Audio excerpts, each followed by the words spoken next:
What is going on, guys? Jason Burke here, Styles Clash for Life, coming at you on YouTube, and today I've got some football focus. Whew, we just had a crazy game. Steelers versus Jaguars lived up to the hype of the recent rivalry. The Jaguars have owned the Steelers in recent memory. They destroyed us 30-9 last year in a game we expected to win. Ben had no touchdowns and 5 picks in that game last year. We met again in the playoffs last season when Pittsburgh was expected to be the AFC favorites to go to the Super Bowl, and Jacksonville ended our hopes. I think it was 45-42 final score, where it was an offensive shootout in both teams. Ben passed for almost 500 yards and 5 touchdowns and still lost because Blake Bortles outdueled him. So Jacksonville won the last 2 matchups against us, and they always seem to give us a very tough defensive matchup. I would have been a little wrong. In my prediction this week, I thought Pittsburgh would have won a little more handily. Jacksonville came into this game, 3-6, I believe? I could be wrong on that. But I think the record was 3-6 coming into this game. They have not been a good team all season. They started off the first 2 or 3 weeks pretty solid. Ever since then, it was a downhill slide. They've been injured this year. Fournette's been out for a lot of the game. Bortles is just not very good. He did have 1 solid year last year, but he's not a very good quarterback. They traded away a lot of their receivers. And, of course, Pittsburgh has been a much different team than they were last year as well. Getting much better on defense, winning 5 games in a row coming into this game. Finally getting their defense back up to human numbers after starting the season 32nd in the league. So I thought Pittsburgh would have won this game more handily. They did find a way to win this game in the most improbable of fashions.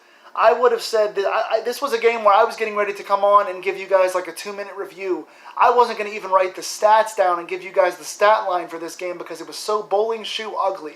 This game was tougher than a $2 steak.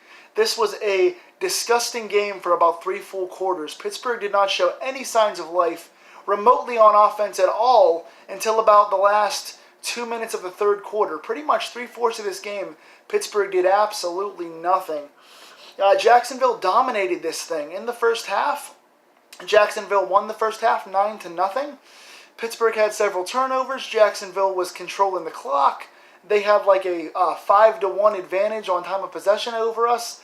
They had a 5-1 yardage advantage over us. I think we had like 3 first downs in the first half, and 1 was by penalties, so 2 actual first downs, if that. This was a dominated game.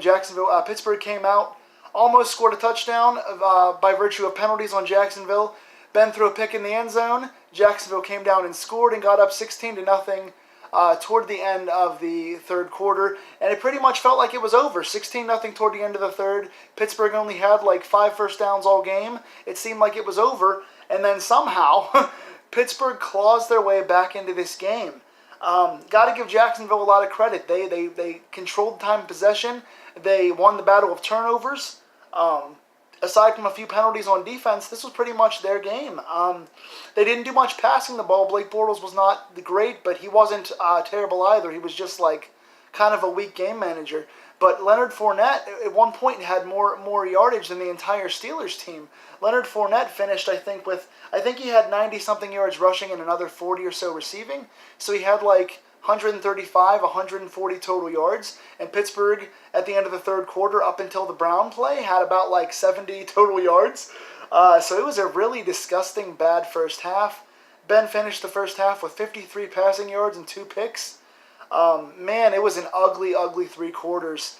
Jacksonville could not put the ball in the end zone was the big problem. They had 3 good drives that all ended in field goals, but they ran the ball very well. Fournette, again, ended with around 90 total yards. Carlos Hyde added like 50 or so total yards. TJ Yeldon, the third down back, added another 30 yards. All 3 of those guys ran effectively, had several first down runs. They were just pushing the pile against us. Jacksonville dominated us in 2 sides. On offense, the offensive line of the Jaguars played phenomenally and pushed the Steelers back and caused a lot of running. At one point, they ran the ball 12 consecutive times and still marched down the field for a touchdown.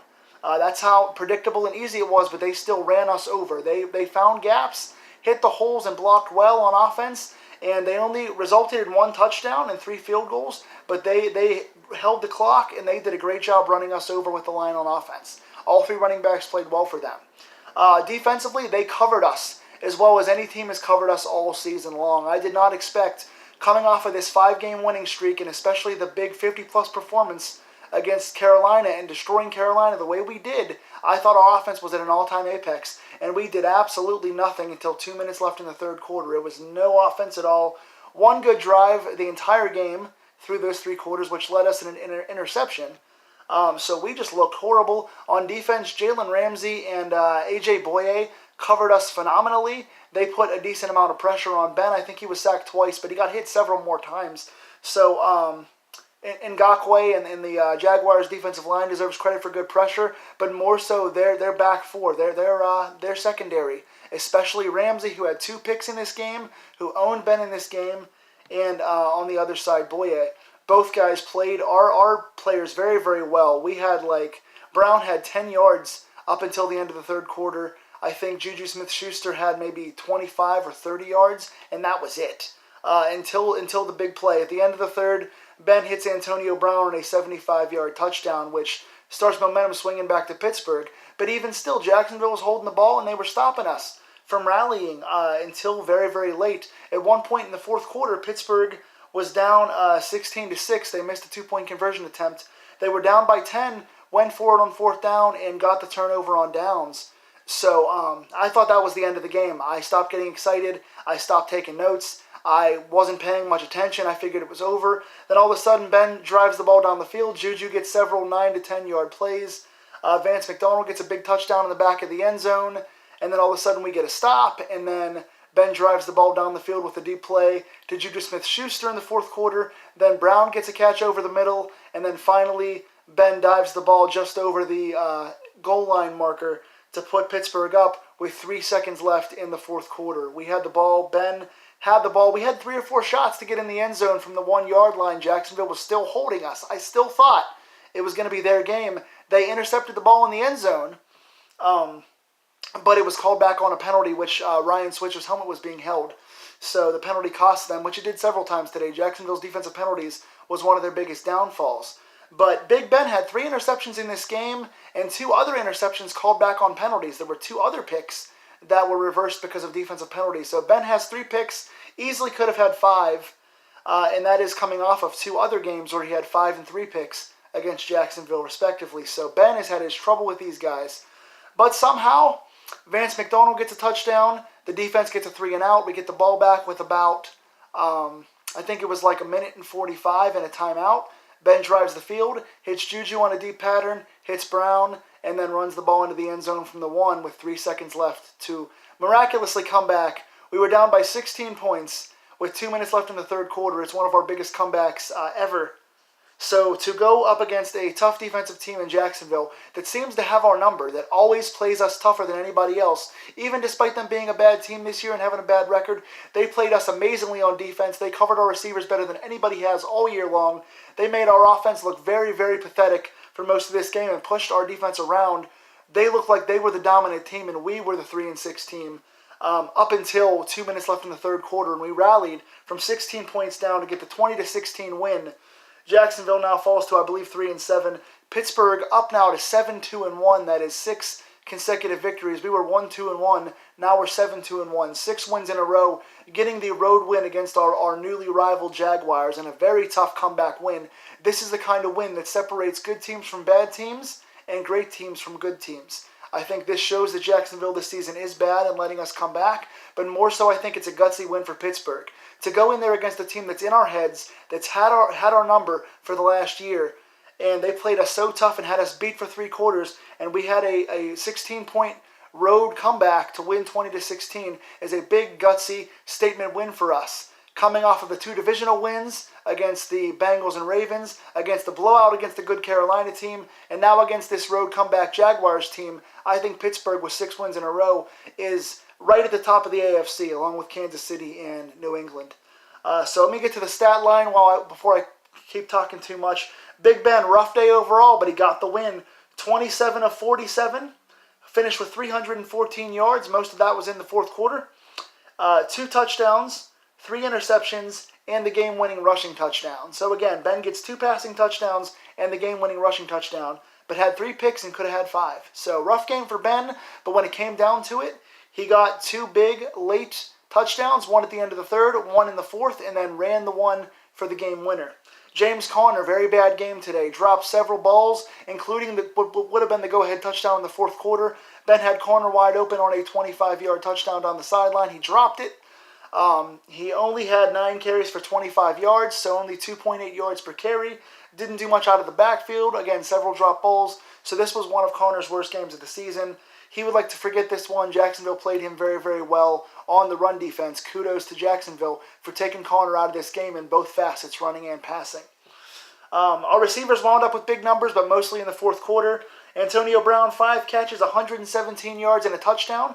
Brown has now scored in 8 straight games, and I believe like 10 out of the last 11 or something like that. 8 straight for Antonio. Most of his 117 came on the 75-yard touchdown, but again, another big day for Brown. Juju caught a lot of big balls in the fourth quarter, including a big long one down the sideline. He had 8 catches for 104 yards. Vance McDonald had his second consecutive game with a touchdown. Good on him. Defensively, we had 5 sacks today. Another very good job on blitzing. We got to Bortles. It took a while, but we got off the field finally. We had Jacksonville, and they had us beaten. They were trying to run the ball and extend the game, or run the clock out, rather. Pittsburgh was trying to extend the game, and Pittsburgh's defense held Jacksonville to 3 consecutive 4-and-outs to close the game in that fourth quarter. So congratulations, Pittsburgh defense. You guys bent but didn't break for most of the game, but you finally manned up when it came down to it. The 5 sacks today, 2 for T.J. Watt, 1 for Vince Williams, and 2 for Javon Hargrave. Hargrave played great. Stephon Tuitt was not in there today. So Hargrave gets 2 big sacks today. Watt gets 2 big sacks. Vince Williams gets a sack. And Cam Hayward gets a sack as well. So 6 sacks for the Steelers today. Hargrave played great in the middle. 3 tackles for a loss. Watt had 2 forced fumbles along with his 2 sacks. So Hargrave and Watt get 2 big game balls. Vince Williams with his sack had 6 tackles. He played pretty well today. And Cam Hayward, along with his sack, had the fumble recovery at the end of the game with like the 3 seconds left just to steal it off. So defensively, Hargrave and Watt played amazing. Also, props to Hayward and Williams. Not much for the Jacksonville receivers. The leading receiver on this team today had 2 catches. Full receivers had 2 catches. And none of the wide receivers had more than, I think, 25 yards on the entire day. Nothing for the Jacksonville receivers. Great job by Mike Hilton. Great job by Joe Hayden. Sorry for that. And very good job as well by Cody Sensabaugh. Also, Terrell Edmonds played pretty well in the game today also. So secondary comes in, plays really well, defends well, and Pittsburgh gets the big rally. 16-point come-from-behind win, 20-16. Mostly on the back of the fourth quarter. What did you guys think of this game? Do games like this really matter? Is beating Jacksonville this season a big deal because they're not a good team? Was the comeback a big deal? Is 6 straight wins a big deal? And what do you guys think of this team? Tell me in the comments down below. I'm going to breathe out now and finally relax for a second. Guys, thank you so much. I'll see you guys next week.